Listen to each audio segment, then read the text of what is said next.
LG brought me to New York City to review their brand new LG G6. And they actually left me alone in a room with the phone. And while the phone does look pretty cool on the outside, I'm here to see what it looks like on the inside. Let's get started.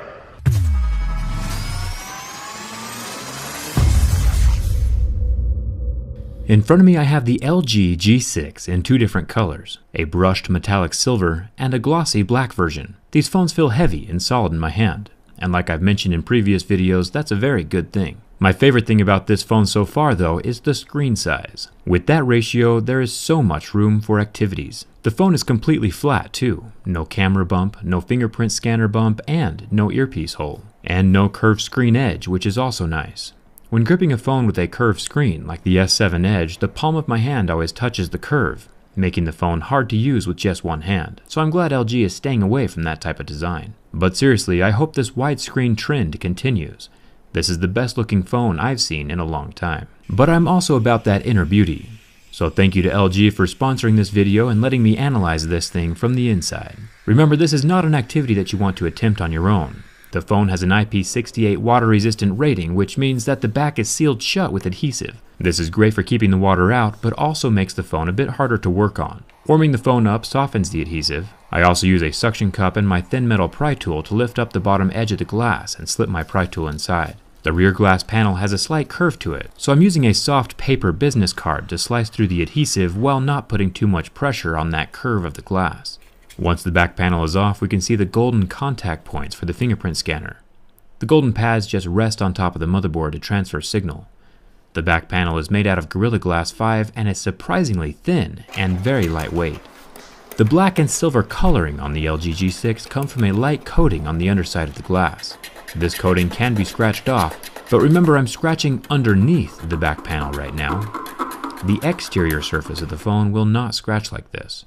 The letters I just scratched into the back are completely see-through, which is a good indication of real glass. And it's actually surprisingly resilient. It held up to 2 solid hits from my tweezers before I resorted to a pointy screwdriver bit to help me out. And here we see that the back glass panel is indeed 100% glass. Once the back panel is off, the rest of the teardown is pretty simple. There are 11 Phillips head screws holding down the mid-frame plastics. Once these are removed, I can lift off the wireless charging pad. Wireless charging is currently only available in the US at the moment, so depending on where you live, your LG G6 might be a little bit different. Wireless charging does not work through metal phones, which is one of the reasons why the G6 has a glass back. You can see the golden contact pads from the wireless charger that rest up against the motherboard. The loudspeaker is attached to the bottom plastic section. This uses the same golden pads to communicate with the mainboard.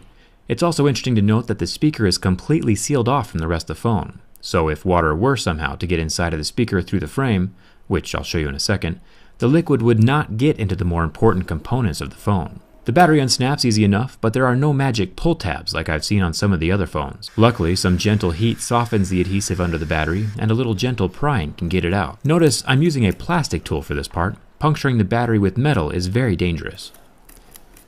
I'll just straighten the adhesive out so I can reuse it when I reassemble the phone.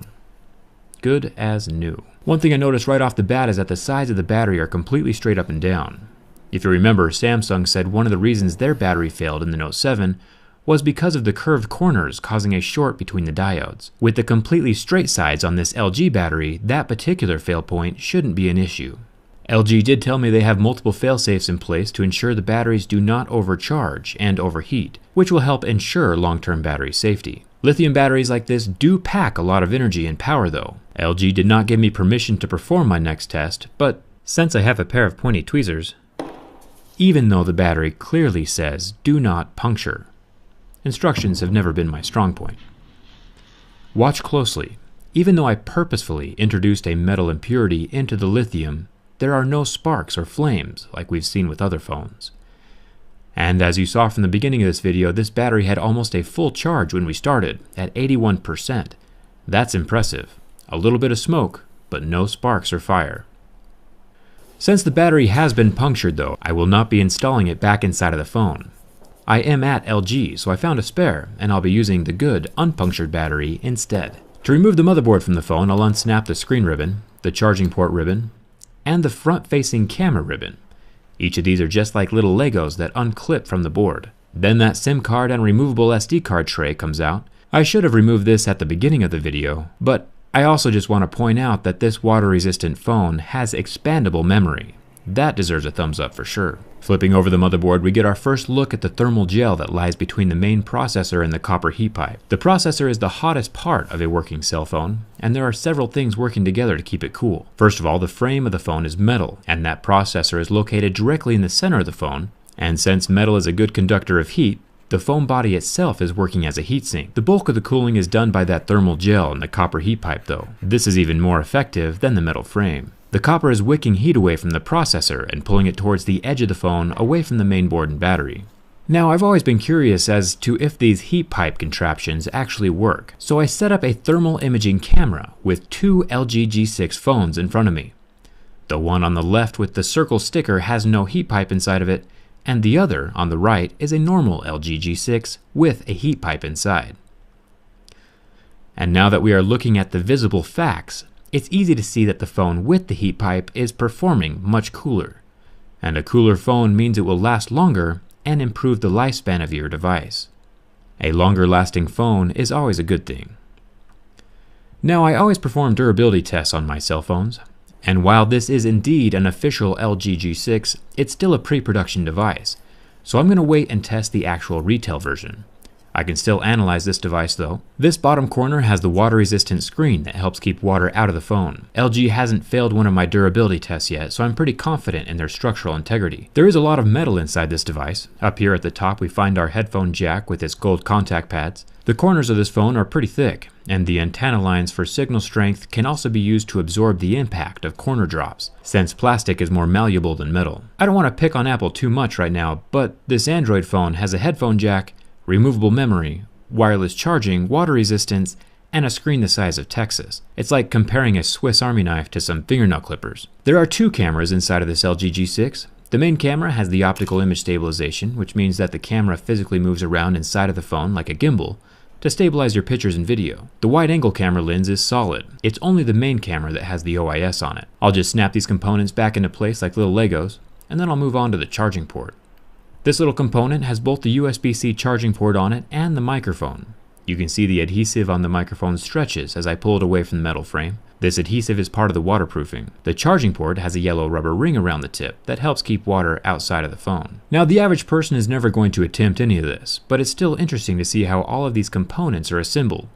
The front screen also has adhesive all around the edge. I was able to push up on the glass from underneath the frame to start a gap, and then slide my pry tool all along the edge to cut through the adhesive. I noticed the corners of the LCD aren't actually corners, they are rounded. This is interesting because it eliminates one of the most fragile parts of the LCD, the corner. Hopefully this small change will help keep the LCD itself from cracking underneath the glass layer if it's ever dropped. It's also interesting to note that the metal frame is shaped like an I-beam. The same structural shape is used to add strength to the metal beams inside of skyscrapers. Assembling the phone is easy enough. Just pop the LCD back into the slot. A new LCD would come with additional adhesive, but I'm just going to reuse the old one. After the LCD is in place, I can get the charging port back in. The motherboard is tucked underneath the ribbon cables. Then I can snap everything back into place like little Legos, including the new battery. The back black plastic clicks in as well, and the 11 Phillips head screws hold it all in place. Huge thank you to LG for letting me borrow their phone for a few minutes. I'm looking forward to using this phone in real life. All of the behind the scenes for this video will be posted on my Instagram and Twitter. And if you enjoyed this video and want to see more like it in the future, hit that subscribe button and turn on your notifications. Thanks for watching. I'll see you around.